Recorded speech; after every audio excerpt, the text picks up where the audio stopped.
BJP 2014 সালের পর থেকে এক শ্রেণীর মানুষের মধ্যে এক সম্প্রদায়ের প্রতি বিষ ঢুকিয়ে দিয়েছে।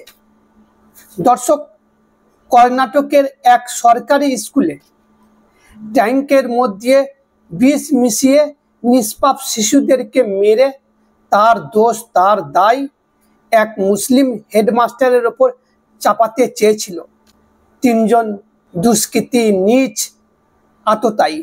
হ্যাঁ দর্শক, ঘটনাটা ঘটেছে কর্ণাটকে। তাদের উদ্দেশ্য ছিল ওই বিষ জল শিশুরা পান করে তারা মারা যাবে, কিন্তু তারা মারা যাননি, তারা হাসপাতালে এখন চিকিৎসাধীন। আর এই তিনজন অভিযুক্তকে কর্ণাটক পুলিশ গ্রেপ্তার করেছে। তারা শ্রীরাম সেনা নামে এক উগ্র হিন্দু সংগঠনের সদস্য বলে জানা যাচ্ছে। এই তিনজনের নাম হলো, একজনের নাম সাগর পাটিল, নাগেন গৌড়া, আর 3 নম্বর হচ্ছে কৃষ্ণা মাদার। এই তিনজনের নাম।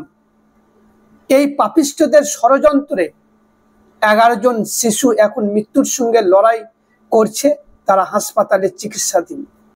শুধুমাত্র মুসলিম শিক্ষককে ফাঁসানোর জন্য এতগুলো নিষ্পাপ শিশুর জীবন নিয়ে ছেলেখেলা করলো এই দুষ্কৃতীরা, এই আততায়ীরা। একবার ভাবুন দর্শক, এদেরকে কি বলবেন?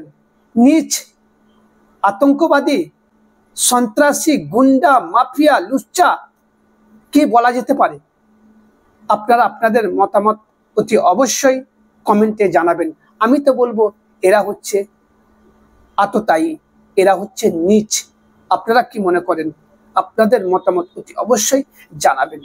শুধুমাত্র হেডমাস্টারকে বদলি করাতে হবে, হেডমাস্টারকে ফাঁসানোর জন্য এই নিষ্পাপ শিশুদেরকে মারার চক্রান্ত, জলের মধ্যে বিষ মিশিয়ে দেওয়া, এটা ভাবা যায়? তার মানে কতটা এই বিজেপি আরএসএস এক শ্রেণীর মানুষের প্রতি, এক সম্প্রদায়ের প্রতি কতটা ঘৃণা ঢুকিয়ে দিয়েছে, একবার কল্পনা করুন। যাই হোক, এখানেই ভিডিওটা শেষ করছি। এই তিনজন লুচ্চাকে আপনারা কি বলবেন? আপনাদের মতামত অতি অবশ্যই কমেন্ট বক্সে দিবেন। ধন্যবাদ।